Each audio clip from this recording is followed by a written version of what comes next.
Hey y'all, it's Craig from the Everyday Makers. Okay, so I've been meaning to get to this, I finally got to it. Here's my 1 year review of my DeWalt bag.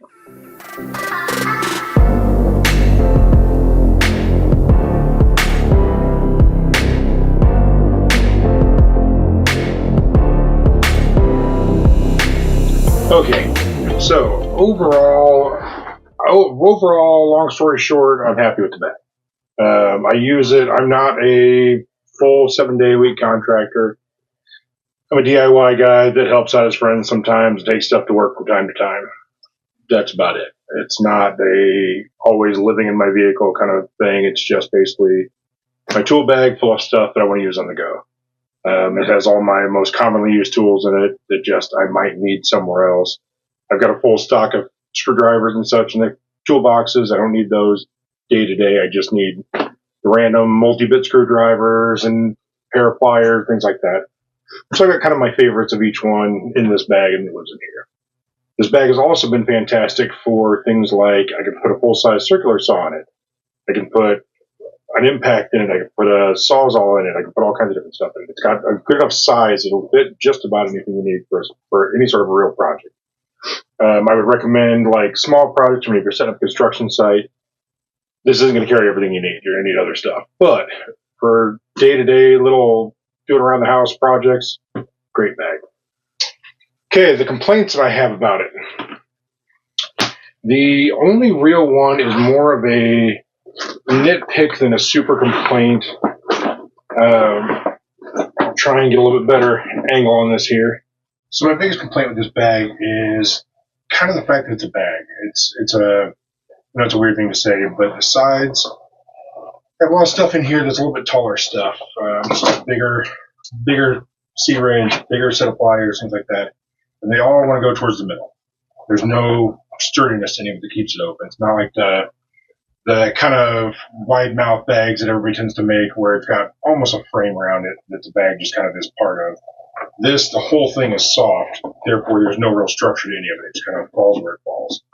And if you have taller stuff in there, it all falls towards the middle, and it just makes it kind of a pain to work in. It's not by any means a deal breaker, but it's kind of my use case scenario.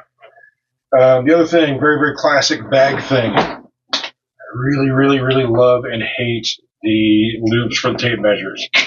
They're nice, but once again, because it's a bag, it gets real old.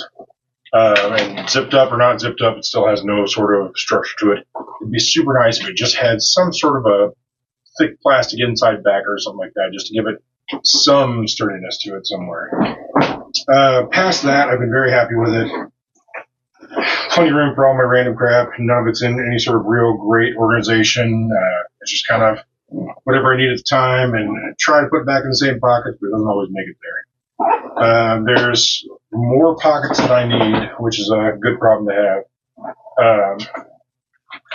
But I wouldn't say it's crazy underused. Like, I mean, I've got a good amount of stuff in it.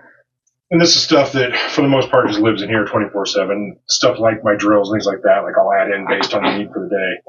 But this stuff pretty much just lives in here. And I'm real happy with it. I don't use the nice, pretty pockets on the outside really at all, I don't think. Yeah, I got a couple just like Sharpies in there, things like that, but really I don't use them at all. They're a fun option to have. Just doesn't fit my work case scenario, basically. Yeah, I've been pleased with it though. It's held up. I'm definitely not nice to it. I mean, I've gone somewhat out of my way while not just being bluntly abusive, but I've definitely gone out of my way to, just chuck it in the van and whatever I need. I drop it on the floor. I just kind of wherever it needs to go, it needs to go. I don't baby it even a little tiny bit. Plenty of room for everything I need. It's done a great job. The number one thing that I wanted it for, basically, which once again sounds dumb, is to keep the dust out of the bag. I've had the open mouth, big wide mouth chobbies and stuff. They end up just being a gigantic pile of sawdust. This one is not. It's pretty much clean inside. Short of the little errant piece here and there that's come in with a saw or something. It's pretty clean. So I've been very happy with it. Would I recommend it to people? Yeah, I would buy it again. If this one got lost or destroyed or whatever, I'd buy another one. I'm very, very pleased with it. So yeah, that's kind of my quick and dirty 1-year review of the DeWalt. I don't even remember the model number, but it's the DeWalt Jobsite bag, I think. Like I said, I've been very, very positive with it. It was right about $100 when I bought it. I think that's a very fair price. It's been a very solid product. It fits, like I said, it fits a remarkable amount of stuff. And yet it's one of those things that it fits everything you want to carry, but it doesn't make you want to carry every single thing you own for 8,000 pounds on your shoulder. It fits everything you actually need to work with. So yeah, I'd recommend it to anybody.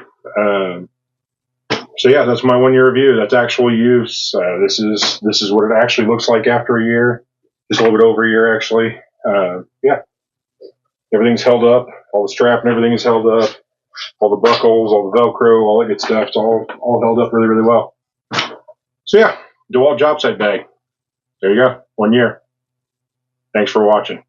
Don't forget, like, subscribe. We appreciate you checking out our videos. See you in the next one.